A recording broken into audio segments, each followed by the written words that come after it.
Assalamualaikum Ibu, selamat pagi. Waalaikumsalam, pagi Mas. Sebelumnya perkenalkan ya Ibu, saya perawat Agus. Ibu boleh panggil saya sesuka Ibu aja. Saya mahasiswa keperawatan dari Universitas Pendidikan Indonesia yang kebetulan sedang bertugas di sini dari tadi pagi sampai nanti sore. Sebelumnya boleh saya kenalan dengan Ibu. Ya, boleh. Ibu namanya siapa? Terus sukanya dipanggil apa? Nama Ibu Titik, panggil aja Ibu. Baik, Ibu. Ibu gimana hari ini kabarnya? Tadi malam tidurnya gimana Ibu? Agak gelisah sih Mas. Gelisah ya Bu, mungkin ada yang dipikirin gitu ya sama Ibu. Banyak. Baik Ibu, jadi tujuan saya kesini gitu ya, saya ingin mengajak Ibu untuk mengobrol mengenai kegelisahan yang tadi Ibu dirasakan gitu ya. Untuk waktunya sendiri sekitar 5-10 menit, Ibu bersedia? Iya, boleh. Untuk tempatnya Ibu mau di mana, di sini atau di tempat yang lebih nyaman?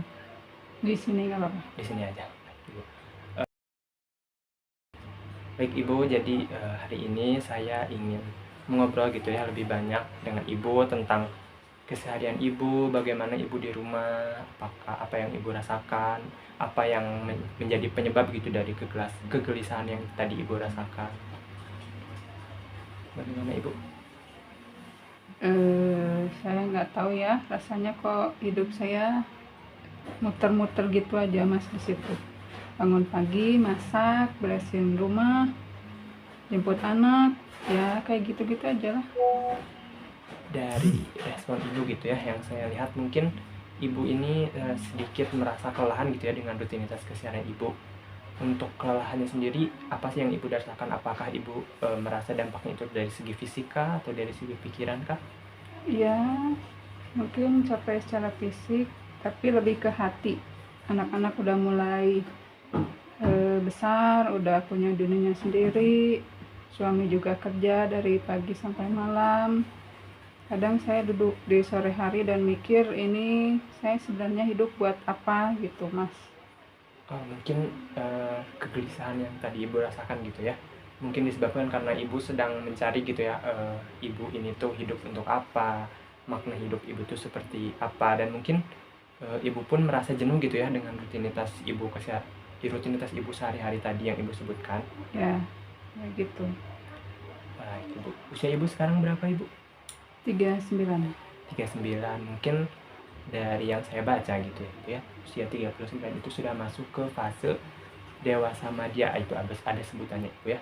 Untuk dewasa madya ini tuh emang dalam fase perkembangannya itu salah satunya apa ya, mencoba untuk produktif gitu Ibu, untuk punya rutinitas sehari-hari, berkontribusi di sosial, di keluarga, di lingkungan seperti Ibu. Nah, mungkin Ibu sendiri nih, ada gak sih apa ya, rutinitas yang dulu pernah Ibu lakukan nih untuk mengisi kejenuhan, mengisi kekosongan, tapi sekarang Ibu mungkin sudah berhenti melakukan itu?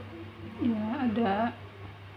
Dulu ikut pengajian, terus senam kayak gitu, terus ada juga kegiatan bikin-bikin kue kayak gitu Mas. Pernah jualan juga kecil-kecilan. Baik Ibu, wah itu hal-hal positif semua ya Ibu ya yang bisa Ibu lakukan. Nah, apa Ibu yang menjadi penyebab hal-hal tersebut itu tuh Ibu berhenti lakukan? Ada gak hal-hal yang menyebabkan Ibu menjadi untuk berhenti melakukan tersebut? Apakah karena malu atau karena hal-hal yang lain? Mungkin apa ya, karena ini juga sih apa, anak juga nggak bisa ditinggal, mungkin ya sibuk kayak gitu aja. Mungkin hidup Ibu tuh sekarang kemarin lebih berfokus kepada anak gitu ya Bu ya, sehingga Ya. Ibu meninggalkan hal-hal positif yang bisa mengisi kekosongan Ibu gitu ya. Mungkin untuk sekarang anak sudah punya dunia sendiri, Ibu pun sudah meninggalkan kegiatan tadi, jadi Ibu sangat merasa kosong gitu ya. Iya. Baik, tapi menurut saya ya Ibu, tadi dari beberapa kegiatan-kegiatan positif tadi, mungkin Ibu bisa nih coba untuk mulai kembali dari awal. Seperti contohnya Ibu kan dulu sempat suka membuat kue Ibu ya, sempat Iya. jualan juga kecil-kecilan. Nah, untuk mungkin menurut saya ya Ibu, ibu bisa tuh mulai lagi dari sekarang. Ibu mulai lagi buat kue, mungkin nggak langsung jualan tapi buat dulu untuk keluarga, buat untuk tetangga dan sekitar lingkungan ibu gitu, Ibu. Tapi ya gitu Mas, takut gagal. Gagal ya ibu ya. Hmm. Kenapa, apa yang membuat ibu tuh merasa takut gagal gitu? Padahal menurut saya itu merupakan sebuah ide yang sangat bagus gitu ya, kegiatan yang sangat positif yang ibu bisa lakukan. Karena dengan ibu memulai lagi dengan kegiatan positif seperti tadi, ibu tuh bisa gitu lebih lebih punya lagi makna hidup ibu yang bisa ibu tanamkan gitu ya. Sehingga ibu tuh tidak merasa lagi gelisah, tidak lagi merasa jenuh, tidak lagi merasa kosong karena tidak adanya kegiatan yang ibu bisa lakukan kayak gitu. Ya mungkin karena belum pede Mas, mungkin saya bisa mulai pelan-pelan lah, bikin buat tetangga dulu atau keluarga dulu kalau ada acara-acara gitu.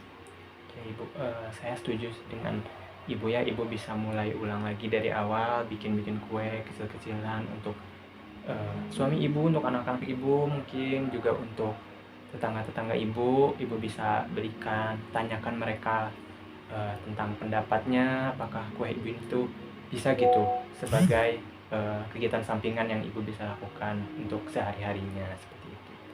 Ya, kasih ya Mas, rasanya paling setelah ngobrol saya jadi semangat gitu. Alhamdulillah ibu, kalau ibu merasa setelah tadi kita ngobrol, ibu tuh bisa gitu ya mencari titik terang dari masalah ibu, apa yang ibu bisa lakukan ke depannya, apa yang bisa mengisi kekosongan ibu.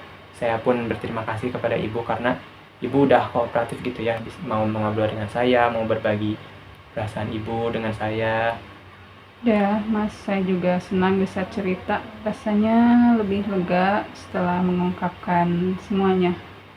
Ya mungkin ibu, dari saya juga ya, saya melihat bahwa ibu tuh masih punya gitu semangat untuk menjalani hidup ibu tuh agar lebih bermakna gitu, tidak merasa kosong lagi, tidak merasa jenuh lagi, sehingga ibu bisa lebih memiliki makna hidup ibu.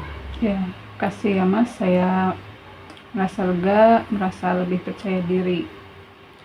Baik ibu, mungkin untuk sesi kita mengobrol sampai saya cukupkan dulu ya ibu, karena dari ibu pun ibu sudah paham gitu ya mengenai bagaimana cara ibu mengatasi rasa gelisah ibu. Baik ibu, saya pamit ya ibu. Ya, terima kasih Mas.